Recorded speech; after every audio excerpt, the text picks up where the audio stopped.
Another day, another basketball stories na naman ang pagkikwentuhan natin. At ngayon nga ay ang pag-uusapan natin ng balitang may bumalik na nga daw sa Los Angeles Lakers at ang balitang pagkuha ng Golden State Warriors kay Kevin Love. 10 araw na nga lang ang natitira bago magsimula ang training camp ng Los Angeles Lakers na gagawin nila sa loob ng kanilang pasilidad.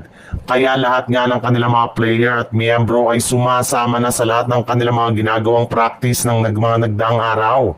Maging ang kanilang superstar na si Luka Doncic nakakagaling pa lang sa paglalaro sa nagdaang Eurobasket.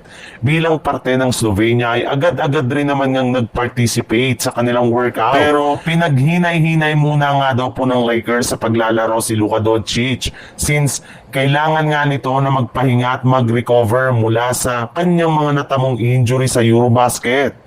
Kasalukuyan na rin naman nga daw itong tinutulungan ng kanilang pinakabagong head strength and conditioning coach na si Jeremy Olsopol. Maganda rin naman nga daw ang relasyon nilang dalawa since nagkasama na nga sila ni Luka noon sa Dallas Mavericks. Kaya alam na alam nga po nito kung ano ang mga dapat gawin para mapanatiling healthy ang pangangatawan ng kanilang superstar. Mahaba-haba rin naman nga ang season kaya kailangan muna nito na siguraduhin na healthy ang katawan ni Luka bago siya sumabak sa kanilang mga laro. Sa ibang balita naman, nag-trending nga sa social media ngayong araw ang balita na nagkaroon nga ng trade negotiation ng kupunan ng Golden State Warriors at Milwaukee Bucks patungkol sa trade ni Jonathan Kuminga. Nagkaroon nga daw ng interes ang front office ng Bucks kay Kuminga kaya nakapagdesisyon nga ang Golden State Warriors na mag-offer ng isang proposal kung saan papayag nga sila na ibigay si Kuminga kapalit ni Kyle Kuzma.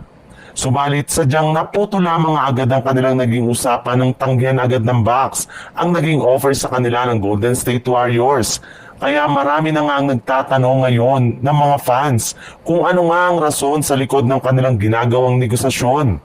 Well, ayon nga sa isang NBA insider, sa simula pa lang nga daw na wala daw talagang balak pa ang Bucks na ipamigay o i-trade si Bobby Portis ngayong off-season plus naniniwala nga sila na napakalayo ng level ng laro ng kanilang player kumpara kay Kuminga.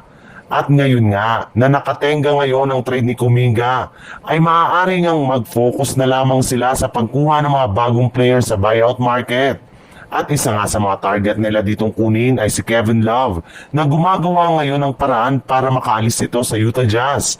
Kaya once nga na maging available ito sa buyout market, ay isa na nga ang Warriors sa mga kukuha sa kanyang serbisyo.